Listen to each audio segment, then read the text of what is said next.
7:51 on Laser 103.3. Coach Paul Rhoads in the studio. How are you, sir? I'm doing excellent this morning. It's great to see you again. Well, I appreciate that very much. Good to see all of you. I like that jacket and tie combination. That's very spiffy. Thank you. Are you my haberdasher took care of me. You beat me. He beat me to the haberdasher word. Good for you, sir. Where's your hat, though? You need a fedora. You're right. I had one here a couple weeks ago. We were doing another speaking engagement, and they hooked us up with a hat, and it wouldn't have gone with this coat, though. No. Oh. Well, you look sharp. Thank you very much. Every girl is crazy about a sharp-dressed man.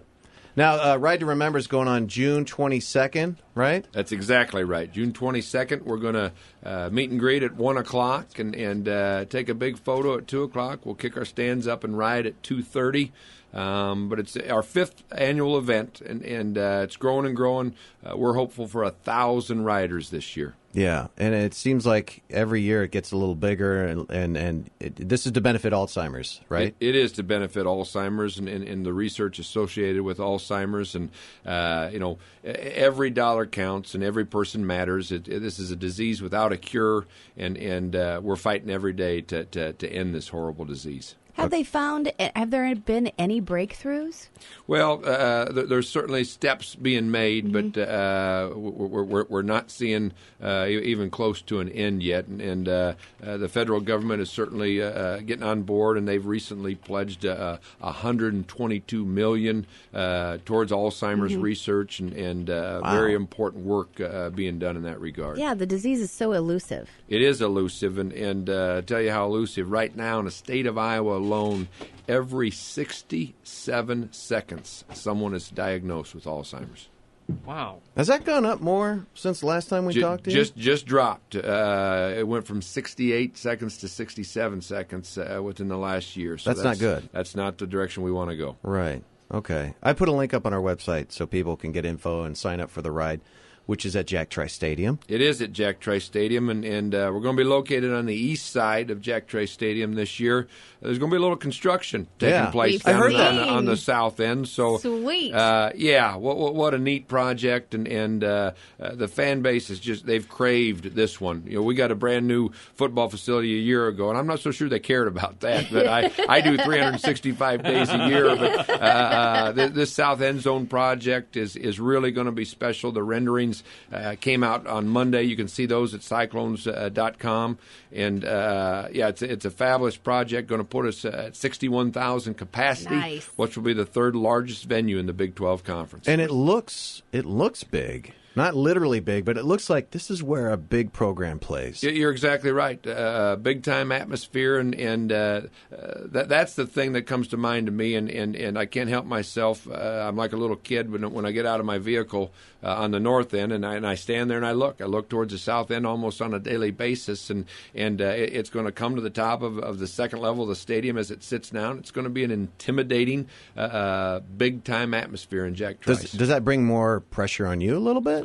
I don't think so, and I'm getting asked that a lot. We wake up with pressure every morning, and it doesn't matter if the stands are full at 61 or 56, like we've set record crowds the last 3 seasons. And the greatest pressure or expectations we place on ourselves anyway. I don't ever step on the field on Saturday with the intent to lose, and approach every season with the idea of being 13-0. Right. Coach Paul Rhoads, of course, Cyclones head football coach, joins us about the Ride to Remember, June 22nd at Jack Trice Stadium. Put a link on the website. Go sign up. At least get some information on it. Got to talk to you about some football, especially stuff in the news. You've heard of Michael Sam, drafted by the Rams, sure openly gay football player. Yep. What if a player came to you and said, "Coach, I'm gay"? What do you say to him? How do you react? Is there anything that you accommodate or change? Yeah, I think, what you say to him depends on at what stage you are as far as that relationship goes. Is it an existing player? Is it somebody you're in the middle of recruiting? But to me, it's all about character and the kids that represent Iowa State and represent our football program. And if they're going to do all those things in the right way, the other's not going to matter to me as far as I'm concerned. And character and integrity, those are the issues that I'm concerned about. Does a team have a problem with the openly gay player, do you think? Something that I haven't addressed with them since that came out. I've got a brand new player leadership council that have been fantastic in helping with the direction of our program, a great conduit of communication from players to me and myself back to the entire team through this group. And as you bring it up, next time I meet with them, I'll talk about that subject with them. I appreciate that. Yeah, you say this really smart man by the name of Moose. No, wait. Inspired me with this question. Laser 103.3, are you sure? Is that the guy that brought the huge head to the basketball game? A really smart man named Moose. They might stop me. Hear me out on this, guys. Well, our season's screwed. Don't think the Moose guy's smart. How's the tailgate tour going? Fantastic. We talked to Walters the other day. You guys, it seemed like you're having some fun. Yeah, we attacked the western part of the state the last 2 days and started out in Peyton, Iowa. And don't report this, but there might have been a lot of school children out of school that day as we drove into Peyton. I think it was classified as a field trip.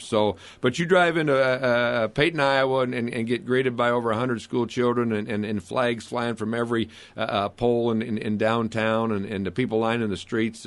What a great way to start the tour. We've been to Sioux City. We've been to Omaha, Council Bluffs, and we've been up to Okoboji, and we got 3 days next week. Coach Rhoads, Ride to Remember, June 22nd, Jack Trice Stadium.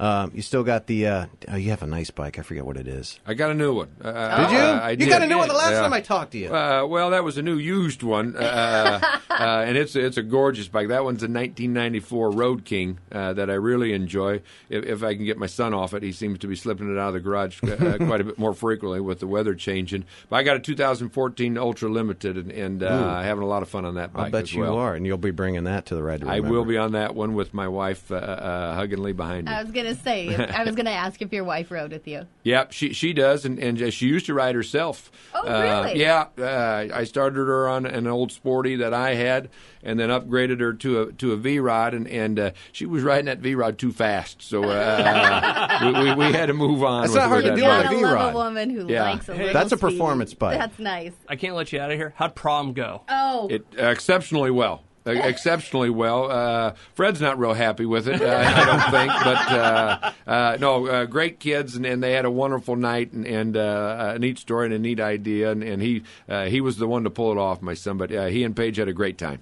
That's great. Did No singing career? Do we expect a no? No Okay, chance. just checking. No chance. You won't be turning any of his stuff at any point in the future.